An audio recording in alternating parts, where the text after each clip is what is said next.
அன்புறவுகளுக்கு அன்பான தமிழ் வணக்கம். இன்றைய வாழ்வியல் சிந்தனை, வானத்தை வசப்படுத்தும் சொல். உலகின் வலிமையான ஆயுதம் மனிதனின் நாக்கு. வாய் இருக்கிறது என்பதற்காக கண்டதையும் பேசிவிடக்கூடாது. பயனற்ற சொல், தேவையற்ற சொல், சொல்லக்கூடாத சொல், பாதகமாகும் சொல் எது எவை என்று உணர்ந்தே நாம் கையாள வேண்டும். தவறும் பட்சத்தில் பேரிழப்பும் பெரும் துன்பமும் தான் ஏற்படும். அதே சமயம் சரியான சொல்லை சரியான இடத்தில் சரியான பொருளில் கூறினால் வானம் கூட நமக்கு வசப்பட்டுவிடும். உண்மை இருந்தால், நிஜம் இருந்தால், சத்தியம் இருந்தால் நம் சொல்லுக்கு இயற்கையும் கூட கட்டுப்படும். ஆனால் இன்றைய உலகில் சொற்களை மன மகிழ்விற்கு பயன்படுத்துவதை விட மனங்களை குத்தி புண்படுத்தும் வகையில்தான் பலரும் அதிகம் பயன்படுத்துகின்றனர். அதில் ஒருவித மகிழ்ச்சியும் அடைகின்றனர். ஆனால் அது ஒரு வகை நோயாகும். இதோ வள்ளுவ பேராசான் கூறுவதை கேளுங்கள். திறனறிந்து சொல்லுக சொல்லை, அறனும் பொருளும் அதனினூங்கு இல் என 644வது குறள்மணியின் மூலம் அழகாக எடுத்துரைக்கின்றார். அதாவது சொல்லின் ஆற்றல் தெரிந்தே கையாளுக. அதைவிட சிறந்த அறமும் இல்லை, பொருளும் இல்லை. எல்லாம் நலமாய் இன்பமாய் அமையும் என்பதாகும். இதனை கூறும்போது ஒரு கதை நினைவுக்கு வருகிறது. மன்னருக்கு ஒரு மீன் கொண்டு வந்தான் ஒரு மீனவன். அவன் மன்னரிடம், இந்த அரிய வகை மீனை தாங்கள் வாங்குவதுதான் பொருத்தமாக இருக்கும் மன்னா என்று பணிவுடன் கூறினான். அதை கேட்டு மன்னரும் மகிழ்ந்து அவனுக்கு 5000 பொற்காசுகள் பரிசாக கொடுத்தார். மகாராணி அதை கண்டு கொதித்து போய்விட்டார். ஆட, ஒரு அல்ப மீனுக்கு இவ்வளவு பணமா?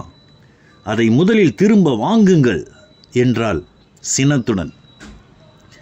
மன்னர் விரும்பி கொடுத்ததையும் முடிந்த வியாபாரத்தையும் மாற்றுவது நமக்கு அழகல்ல என்று மன்னர் மறுத்தார். சரி, அவனை கூப்பிட்டு, இந்த மீன் ஆணா இல்லை பெண்ணா என்று கேளுங்கள். ஆண் மீன் என்று அவன் சொன்னால் பெண் மீன் தான் வேண்டும் என்றும், பெண் மீன் என்று சொன்னால் ஆண் மீன் தான் வேண்டும் என்றும் கேளுங்கள்.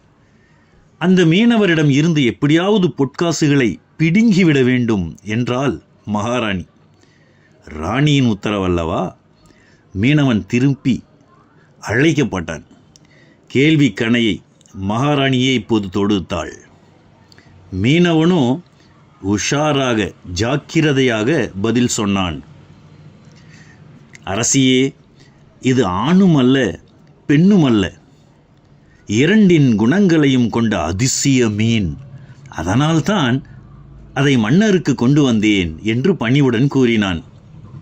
இந்த பதிலால் மன்னர் மேலும் மகிழ்ந்து மீனவனுக்கு மீண்டும் 5000 பொற்காசுகளை கொடுத்தாரே பார்க்கலாம்.